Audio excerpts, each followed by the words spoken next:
No, get out the shovel. Hello and welcome to another series of Take 10. Today we're with Tony Vagneur, and he is a longtime Aspenite, and we're going to find out a little bit more about Tony today.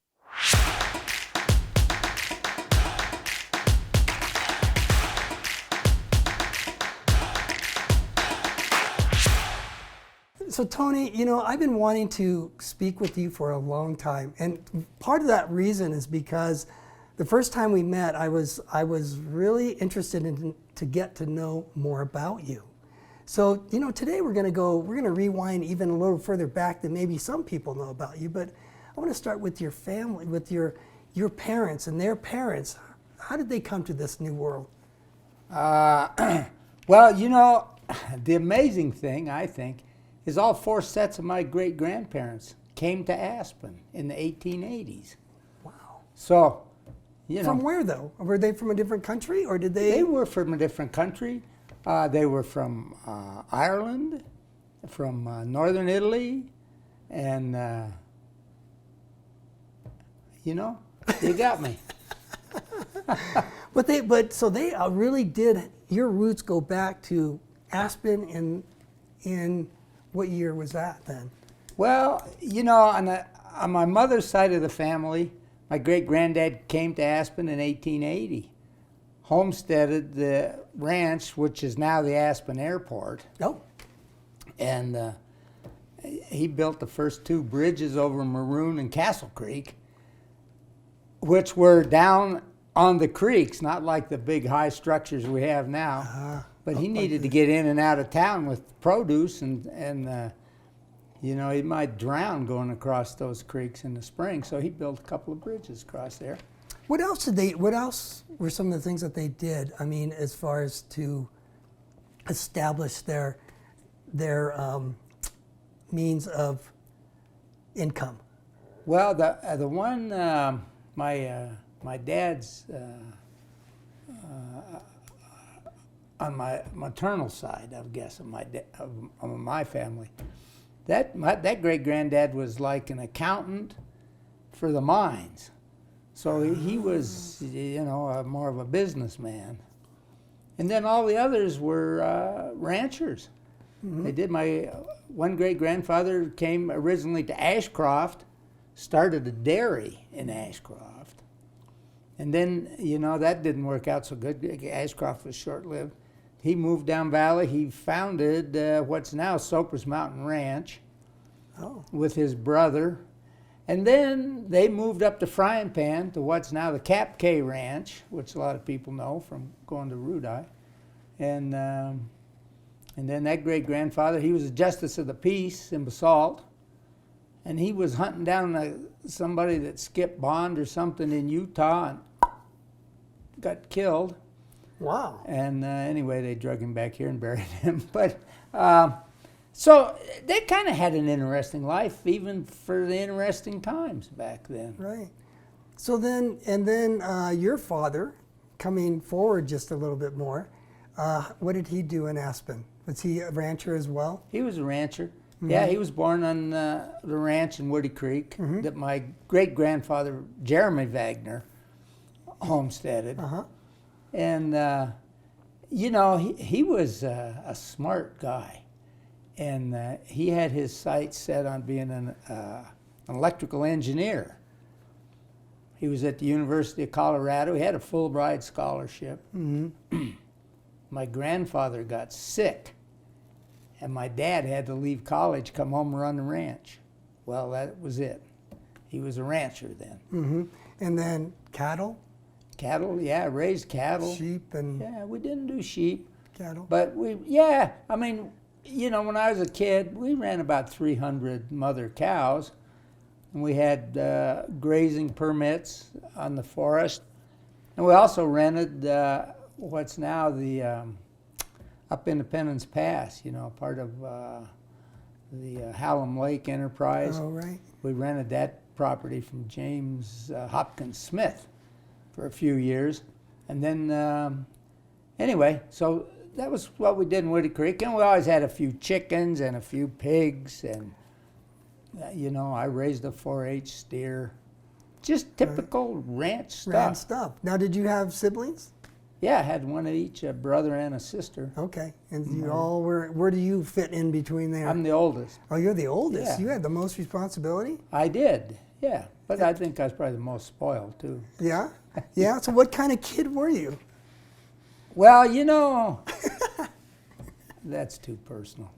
I was a good kid, really, in retrospect. I loved to work because, to me, a ranch is a beautiful place to grow up. Mm-hmm. And, when I was 3 or 4 years old, my dad would saddle a horse up and just leave it out in the yard for me. And then I'd have to talk my mother into loading me up on the horse. And so that's when I started riding horses. And that horse and I had some serious conversations about why he wouldn't go any faster. But anyway. Your dad left you the right horse. Yeah, he did. He saved my neck. But yeah, and then over the years, I progressed to other horses. And the other thing about growing up when you're young on a ranch, you learn how to drive. Good Lord. When I was 9, my dad put me on the payroll, $10 a month. Nice. And I went around and I helped a hired man, if he needed something from the shop, go get something, or a wrench, or I was a, what do you call him, go-to guy. Go-to guy. I wasn't worth $10 a month probably, but I was thinking I was doing great. But then the next year, I was driving tractors, raking hay. 10 years old. Yeah. So I was a productive part of the ranch. Right. And I loved it. Right. Well, I can't imagine that. That's a lot of history that you have in Aspen. So when you got to high school, what was it like for you? What was school like then in general? And then I know that you were probably an athlete in high school working on the ranch. You had all these muscles and energy to get rid of. Yeah. I was a mess in high school.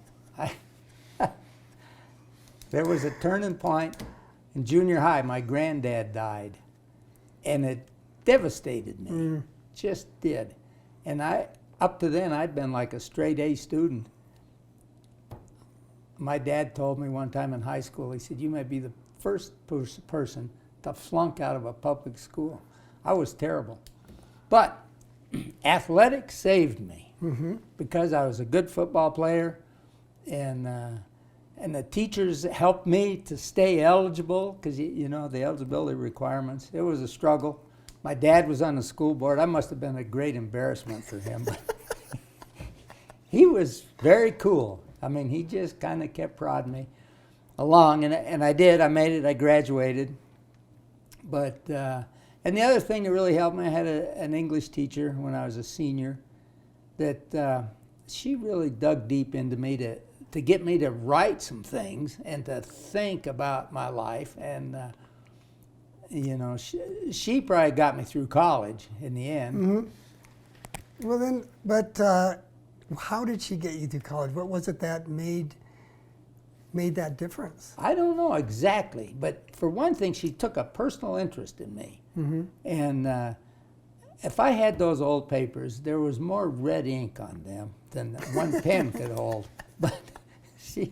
One time she told me, she said, when you grow up, you may be a prolific writer. And that just stuck in the back of my mind. Mm-hmm. And I wrote a lot of things. And people seemed to like them back in high school, Mm-hmm. Anyway. Is that how you got the girls? Was through your writing? No, God, no. It was piano playing. You played the piano through high school? Yeah. When did you start the piano? Oh, I don't know. In the 5th grade, maybe. Oh, really? Oh, yeah. You were a piano playing, ranching cowboy? Yeah, I was a regular horse riding? Huh? Athlete? What kind of, did you play football? Yeah, oh, sure. Was it football was your main? Football was my main gig, yeah. I what just position? loved it. Halfback, running back, as they call them nowadays. Mm-hmm, mm-hmm. Yeah, I loved it. And I played basketball, but I wasn't very good at basketball. But, I was good enough to make the starting 5. But, you know, it wasn't like Right. football for Right. me, and track either. So you were fast. I was fast. Yeah, I yeah. can't We have a remember lot in that. common. That's exactly I how know, you- for me, yeah. Yeah. And then that got you to, that helped you get to college. It did.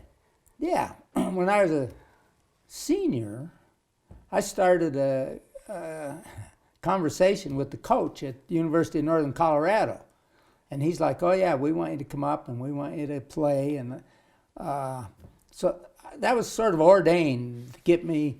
I could have, you know, but boy, my high school grades were so bad.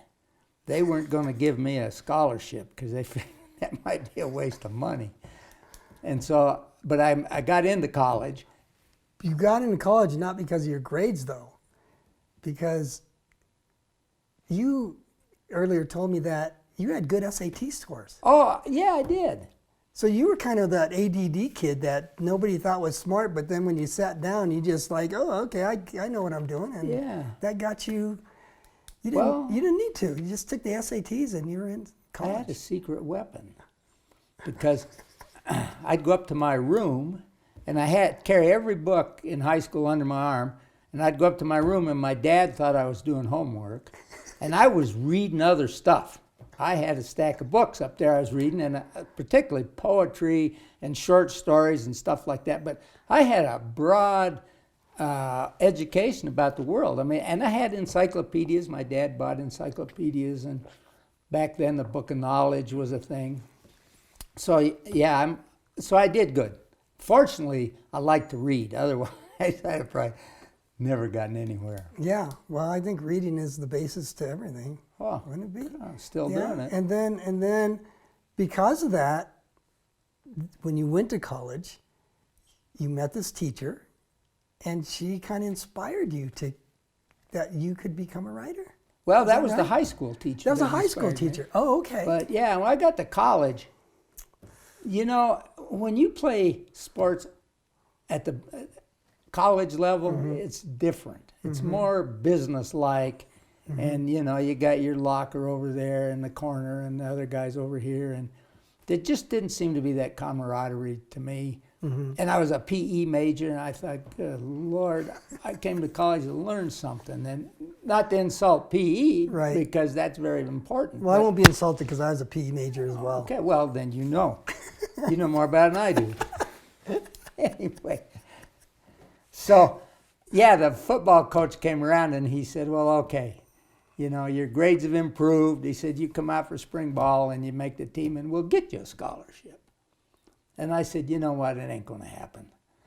I quit football. I'm going to be an English major, and thanks for the trouble. And so that was a big turnaround in my life. And I loved it. Well, and it's serving you well now. to Well, this it day, is. right? Yeah.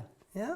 Yeah. You know, having your contribution to the Times, and that's been a long time for the Aspen Times. How long have you been doing that? I don't know, 15, 16 years. Yeah. You know, funny thing, because I still don't think of myself as a writer. But those first columns, when I'd pen them and then I'd send them in and I'd go, oh, this is probably the last one, figuring I'd get fired.